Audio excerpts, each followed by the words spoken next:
तो अभी तक हमें यूकैरियोटिक में क्या पढ़ा, तो हमने सेल वॉल पढ़ी थी। सेल वॉल कैसी थी, हमारी नॉन लिविंग थी।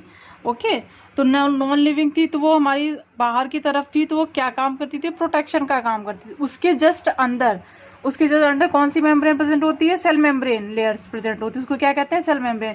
और ये कैसी होती है, लिविंग होती है। तो सबसे पहला कैरेक्टर क्या आ जाएगा यहाँ पे,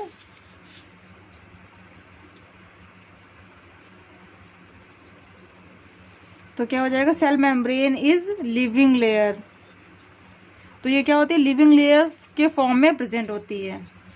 ओके, तो जब ये लिविंग लेयर के फॉर्म में प्रेजेंट है तो उसका नेचर कैसा होगा, तो जैसे कि हमने सेल वॉल के उसमें बात करा था कि वो उसका नेचर कैसा होता है, तो वो नॉन लिविंग थी। तो नॉन लिविंग थी, इसका मतलब क्या था कि वो कैसी थी, कोई बताएगा सेल वॉल कैसी थी, तो सेल वॉल जो थी वो कैसी थी, कोई नहीं बताएगा, सही है। तो वो कैसी थी, वो किसी भी चीज़ को अलाउ या वो रोक टोक नहीं करती, सबको आने जाने देती थी। क्यों, क्योंकि वो नॉन लिविंग थी। नॉन लिविंग कैसी होती है, परमिएबल होती है। ठीक है, वो किसी को रोकती टोकती नहीं है कि कौन अंदर जा सकता है कौन नहीं जा सकता है, सबको अलाउ करती, क्योंकि वो नॉन लिविंग है। ओके, तो ये हमारी सेल मेम्ब्रेन कैसी है, वो हमारी लिविंग है। तो लिविंग है तो कुछ ना कुछ एक्टिविटीज़ भी करेगी, है ना। तो ये कैसी होती है, सेलेक्टिव परमिएबल। अब सेलेक्टिव परमिएबल का मतलब तो आपको पता होगा, हमने लास्ट क्लास में बताया था। सेलेक्टिव परमिएबल का मतलब क्या होता है कि जो सॉल्वेंट को तो आने देती है लेकिन सॉल्यूट का क्या करती है, सिलेक्शन करती है, इसीलिए उसको क्या कहते हैं, सेलेक्टिव परमिएबल। ठीक है, तो हमारी सेल मेम्ब्रेन कैसी है, तो हमारी सेल मेम्ब्रेन हो जाएगी सेलेक्टिव परमिएबल। तो जैसे ही कोई मटेरियल आएगा बाहर से तो वो उसे पूछेगी कि हाँ भाई कहाँ जाना है, सेल मेम्ब्रेन में जाना है, तो वो पूछेगी उस हमारे लिए सही है या नहीं सही है सेल मेम्ब्रेन के लिए, तो वो उसे अलाउ करती है, वैसे फिर नहीं अलाउ करती है। Okay, selective permeable.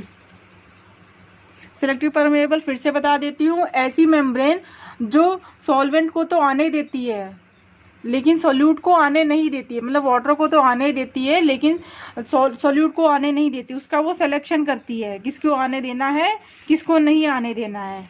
ठीक है,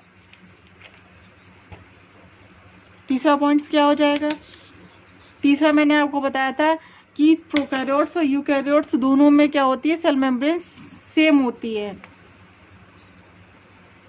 फंडामेंटल सिमिलर। तो फंडामेंटल सिमिलर का मतलब क्या होती है, चाहे आप यूकैरियोटिक की सेल पढ़ो चाहे आप प्रोकैरियोटिक की सेल करो, उसको एक्सप्लेन करने के लिए जो मॉडल आता है वो आता है फ्लूज मोज़ेक मॉडल, वो दोनों के लिए ही होता है। इसीलिए इसे क्या बोलते हैं, fundamental similar in both plant and animal.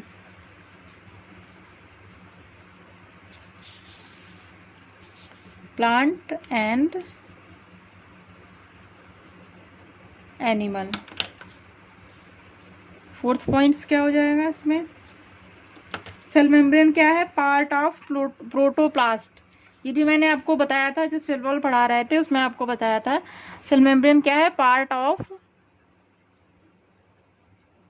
Protoplast. वो कैसे, इसमें क्या हो जाएगा, cell membrane plus cytoplasm plus nucleus. Okay, इतनी चीज़ें क्लियर है। अगर हम सेल मेम्ब्रेन की स्टडी करते हैं तो कौन सी सेल लेते हैं, तो स्टडी के लिए हम आरबीसी सेल लेते हैं। कौन से लेते हैं, आरबीसी की sales.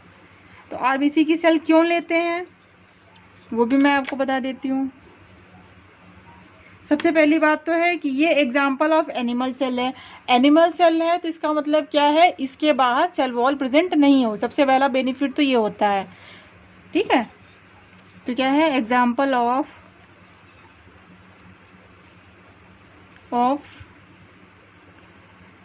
Animal cell.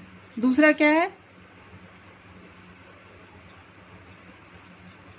Due to absence of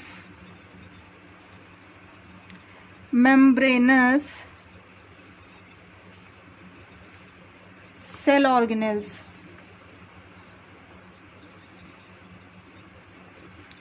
दूसरी चीज क्या है कि आरबीसी की सेल है, तो इसमें क्या होगा कि जितने भी जो सेल ऑर्गेनेल्स होते हैं वो क्या होंगे, अब्सेंट होंगे। मतलब मेम्ब्रेनस, जिसके बाहर क्या होगा, मेम्ब्रेन प्रेजेंट होती है, वो क्या होते हैं, अब्सेंस होते हैं आरबीसी की सेल में। ओके, मतलब जो हमारे सेल मेम्ब्रेनस वाले जो ऑर्गेनेल्स होते हैं जिनके बाहर मेम्ब्रेन्स प्रेजेंट होती है वो क्या होंगी, वो इसमें अब्सेंट हो जाएंगे। ओके, तो सेल मेम्ब्रेनस वाले ऑर्गेनेल्स कौन कौन से होते हैं वो भी मैंने आपको बताया था, जैसे mitochondrial lysosome, Golgi complex, ER, chloroplast, ये सब क्या होते हैं, सेल मेम्ब्रेनस ऑर्गेनेल्स होते हैं। ये क्या होते हैं, आरबीसी में क्या होते हैं, अब्सेंस होते हैं। दूसरा बेनिफिट तो ये है। ओके, और ये दूसरी चीज़ कि ये किससे बनी होती है, तो फॉर्म्ड बाय लिपोप्रोटीन।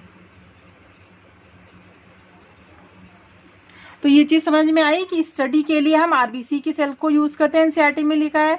अब आरबीसी को क्यों यूज़ करा वो भी आपको मैंने बता दिया। सबसे पहला कारण तो ये एनिमल की सेल है, तो इसमें एनिमल की सेल है, उससे क्या फ़ायदा है कि इसमें क्या होगी, सेल वॉल एब्सेंट है। दूसरा क्या है, due to absence of membranous cell organelle, जितने भी सेल ऑर्गेनेल्स होते हैं जिनमें मेम्ब्रेन्स प्रेजेंट होती है वो क्या होते हैं, इसमें अब्सेंस होते हैं आरबीसी में। ओके, तो फॉर्म्ड बाय लिपोप्रोटीन, ये भी बता देते हैं। लिपोप्रोटीन में लिपो का मतलब क्या हो जाएगा, लिपिड,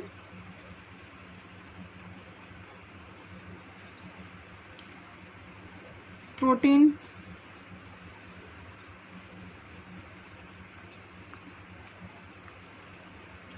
तो ये लिपिड का कितना परसेंट होता है, 40%।